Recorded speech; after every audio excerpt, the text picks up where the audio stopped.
salah satu tugas program pendidikan guru penggerak saya di anak di lapangan. Nah, apakah Bapak hari ini punya waktu luang untuk saya melakukan wawancara? Boleh, bisa. Tidak ada kegiatan hari ini untuk saya. Terima kasih atas waktunya Pak ya. Sebelumnya Bapak perkenalan terlebih dahulu deh sebagai atasan saya ya, monggo Bapak. Jadi saya sudah puluhan tahun menjadi kepala sekolah dan tentunya ini adalah tantangan-tantangan bagi saya untuk menyelesaikan segala permasalahan di sekolah. Nah, terima kasih. Intinya kan Bapak itu sudah menjabat sebagai kepala sekolah lebih dari 10 tahun Pak ya. Selama 10 tahun itu pastinya Bapak itu punya sekali banyak kasus yang dihadapi, baik itu di instansi sini maupun di instansi yang sebelumnya Pak ya. Ya. Boleh diceritakan salah satu kasus yang Bapak hadapi yang menurut Bapak itu intinya membuat Bapak itu dilema. Terima kasih. Jadi untuk masih saya ingat kasus yang pertama untuk bulan Agustus kemarin itu kan diadakan lomba gerak jalan untuk memperingati Hari Kemerdekaan Republik Indonesia ke-78. Nah, sedangkan dari guru itu mengusulkan ada salah satu siswa dari orang tua yang terpandang. Terpandang itu maksudnya itu dia itu selalu berkontribusi pada sekolah. Nah itu mengusulkan untuk salah satu anak itu diikutkan. Nah sedangkan untuk pembentukan regu itu sudah final. Sudah final, kemudian pesertanya ada 9, cadangannya ada 2. Nah, dilema itu yang menjadikan saya untuk berpikir caranya bagaimana supaya orang tua yang terpandang itu tidak kecewa. Nah, maka dari itu saya ambil keputusan untuk anak tersebut dia diikutsertakan untuk tahun depan saja, jangan sekarang karena umurnya masih muda. Jadi apa itu kasus yang Bapak ceritakan tadi itu kan menunjukkan moral dengan salah satu intinya adalah orang yang terpandang di daerah Panjenengan gitu. Sedangkan itu ada termasuk rujukan moral. Kemudian yang untuk dilema etikanya, apakah ada lagi Pak masalahnya tentang dilema etika? Ada Bu ya, ada. Kasus yang kedua itu pada bulan ini, bulan September ini Pak. September ya. Itu akan diadakan biasanya kan setiap bulan September, antara September Oktober itu ada Maulid Nabi ya. Itu harus dilaksanakan karena itu sebagai rutinitas kita. Yang kedua pada saat itu juga bulan Oktober SD kita itu akan diadakan akreditasi. Nah, sehingga bagaimana caranya kedua kasus tersebut berjalan dengan lancar. Yang pertama jangan sampai mengecewakan anak dan wali murid. Yang kedua jangan sampai guru-guru itu terbebani dengan adanya kegiatan yang begitu padat. Ya intinya berarti kan peristiwa ini itu ada dua nilai kebajikan Pak ya. Benar lawan benar di mana itu kita tidak ingin membuat wali murid dan siswa kecewa karena kegiatan peringatan Maulid Nabi itu kegiatan rutinitas yang setiap tahun kita lakukan Pak ya. Di sisi lain kita juga memperhatikan tenaga dan pikiran rekan guru kita di mana mereka harus bisa membagi tugas antara persiapan peringatan Maulid Nabi dan persiapan untuk visitasi kegiatan akreditasi sekolah. Nah, selama ini Bapak mengambil keputusan di sekolah itu terutama kasus-kasus yang tadi saya ceritakan tadi Pak ya, yang benar lawan benar seperti itu peringatan Maulid Nabi dan kegiatan visitasi akreditasi. Nah, itu kasus dari dua kasus itu cara Bapak mengambil keputusan itu bagaimana? Terima kasih. Jadi untuk mengambil keputusan dua kasus tersebut, yang intinya dua kasus itu mengandung nilai kebajikan yang baik, yang harus dilaksanakan. Nah, pengambilan keputusan itu bagi saya tidak serta-merta terus kita buat keputusan sendiri, tidak. Kita harus menimbang, menganalisa. Kemudian setelah itu baru kita membuat keputusan dengan mengajak rekan guru untuk bermusyawarah. Intinya berarti Bapak itu selalu mengedepankan komunikasi dengan rekan guru Pak ya, lewat jalur musyawarah tadi Pak ya. Karena dengan musyawarah berarti semuanya bisa terlaksana dengan baik Pak ya.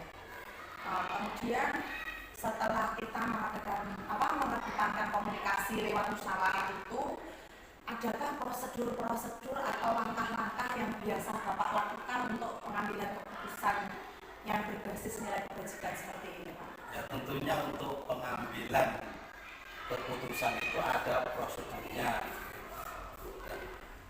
Setelah kita mengajak rekan-rekan guru untuk bermusyawarah, jadi musyawarah itu guna mencari solusi keputusan yang terbaik. Jadi jangan sampai kita itu mengambil keputusan sepihak, karena tidak mungkin nilai kita baik di mata orang baik. Jadi harus bermusyawarah. Dalam musyawarah itu nanti akan kita mengambil solusi yang terbaik sehingga pelaksanaan kegiatan tersebut berjalan dengan lancar. Jadi intinya adalah dengan prosedur apa itu yang Bapak susun melalui lewat musyawarah tadi, berarti intinya agar apa yang Bapak ambil itu bisa diterima dengan baik oleh rekan-rekan guru Pak ya. Nah, agar tidak terjadi miskomunikasi Pak ya. Intinya berarti kan setiap orang itu punya sudut pandang yang berbeda. Jadi untuk menyatukan sudut pandang si A, si B, si C, Bapak mengambil jalan dengan musyawarah Pak ya. Kemudian hal-hal yang membuat Bapak itu lebih efektif dalam pengambilan keputusan itu yang bagaimana ya Pak? Yang efektif? Ya itu Bu, gini ya. Jadi yang efektif itu keputusan itu intinya tidak sepihak saya saja. Kita harus berkolaborasi, harus bersatu, bergotong royong, mengutamakan persatuan dalam mengambil keputusan dengan cara bermusyawarah dengan rekan-rekan guru. Nah, dalam bermusyawarah itu nanti akan timbul solusi-solusi yang terbaik dari rekan-rekan guru. Kita buat pertanyaan yang intinya supaya pemikiran guru itu terbuka. Jadi intinya Bapak mengajukan pertanyaan yang berbobot buat rekan-rekan guru yang lain agar dengan pertanyaan itu bisa membimbing rekan-rekan guru untuk bisa mengeluarkan ide-ide yang original, kemudian yang lebih luas lagi guna mencapai suatu tujuan kita menjadi instansi yang memiliki kemajuan yang lebih baik Pak ya. Kemudian ketika pengambilan keputusan kan tentunya ada sebuah tantangan Pak ya kan, dalam keputusan itu pasti sedikit atau banyak mesti mengandung tantangan Pak ya. Nah, ketika mengambil keputusan itu tantangan apa yang pernah Bapak alami saat mengambil keputusan? Tantangan itu pasti ada Mbak, terutama dalam hal kasus di atas. Ada dua kasus tersebut, yaitu yang pertama itu adalah yang berpengaruh terhadap masyarakat.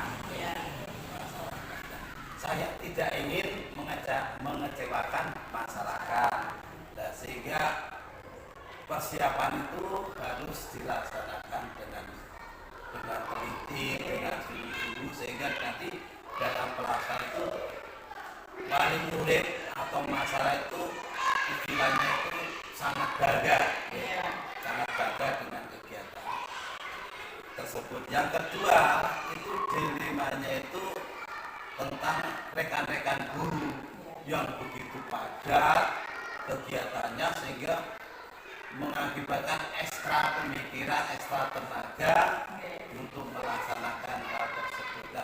Dari itu kita harus bagaimana tahu caranya untuk mengantisipasi, jangan satu kecewa, yang kedua itu jangan terlalu membebani pada guru kita. Berarti intinya kita harus mengolah tantangan itu menjadi sebuah kebahagiaan agar semuanya bisa berjalan lancar antara keinginan wali murid dan siswa, juga dengan kita menjaga psikologi teman-teman rekan kerja kita agar semuanya bisa dijalani dengan bahagia. Kemudian adalah jadwal tertentu dalam pengambilan keputusan ataukah keputusan yang Bapak ambil, misalnya hari ini ada sebuah kasus Pak ya. Terus saat itu juga apakah Bapak harus menyelesaikan kasus itu ataukah Bapak itu butuh tempat merenung atau butuh jadwal-jadwal tertentu, ada atau tidak Pak? Tentunya untuk pengambilan keputusan itu tidak serta-merta kita instan langsung harus dilaksanakan, tidak, tapi melalui prosedur atau jadwal. Kita kalau ada sebuah kasus maka kita harus merenung dulu, bagaimana cara solusi yang terbaik. Setelah itu kita harus menganalisa, bagaimana caranya ini supaya terlaksana dengan baik, dengan cara bagaimana itu sudah dijadwalkan dulu. Kemudian setelah kita merenung, menganalisa, baru kita mempertimbangkan dan membuat keputusan, yang tentunya keputusan itu tidak dari biasa sendiri, harus melibatkan dengan pihak-pihak yang terkait, misalnya kalau di sekolah itu dengan bapak guru, sehingga terbentuk solusi atau keputusan yang terbaik berjalan dengan sukses. Tapi intinya dalam pengambilan keputusan ini ada sebuah jadwal, kemudian adanya prosedur menganalisis, kemudian adakah tempat yang Bapak khususkan untuk merenung itu punya tempat atau tidak, atau hanya panjenengan duduk di tempat-tempat yang dekat dengan siswa, atau Bapak punya tempat yang ada musik yang merelakan panjenengan, punya tempat tertentu atau tidak? Ya tentunya ya juga ada tempat khusus. Ya. Berarti ini butuh penenangan diri, menenangkan diri guna untuk mencapai keputusan yang lebih jernih Pak ya. Ya. Nah, kemudian adakah seseorang, ini kan Bapak di sini kan sebagai pemimpin Pak ya, tentunya sebagai pemimpin kan punya anak buah. Nah, adakah anak buah Bapak yang akan Bapak libatkan dalam pengambilan keputusan lagi? Sudah dikatakan dari depan tadi bahwa keputusan yang terbaik itu dengan cara bermusyawarah. Jadi intinya faktor utama untuk penyelesaian suatu kasus yang terbaik adalah dari rekan-rekan. Berarti intinya dalam pengambilan keputusan ini Bapak selalu menggandeng ya Pak, menggandeng rekan-rekan guru yang lain untuk mencapai suatu keputusan yang bisa menjadikan kemajuan instansi kita yang lebih baik lagi Pak. Dari semua pertanyaan yang saya ajukan tadi, adakah pembelajaran yang Bapak petik dari pengalaman Bapak mengambil keputusan selama ini? Ya, terima kasih. Jadi kesimpulannya Jadi untuk mengambil keputusan sebuah kasus itu tidak dari pihak kita sendiri, tapi harus berkolaborasi dengan guru, sehingga dengan adanya musyawarah kita itu nilai persatuannya itu terjaga. Kekeluargaan satu instansi ini bisa terjaga dengan baik. Intinya itu. Ya, berarti inti dari pembelajaran yang dapat Bapak petik selama menjabat jadi kepala sekolah 10 tahun lebih ya. Berarti intinya itu apa? Kita harus tetap menjaga persatuan demi kerjasama, kemudian menjaga kekeluargaan agar semuanya tetap berjalan dengan baik. Terima kasih Bapak atas waktunya pada pagi hari ini. Semoga dengan apa yang saya terima dari Bapak hari ini bisa menjadikan pengalaman dan bisa menjadikan pembelajaran yang terbaik untuk saya, agar saya dalam pelaksanaan pendidikan program guru pembelajaran tadi bisa berjalan lancar dan ilmu yang saya peroleh bisa saya terapkan ke depannya, Bapak. Terima kasih atas waktunya, Bapak. Saya akan melanjutkan kegiatan saya mengajar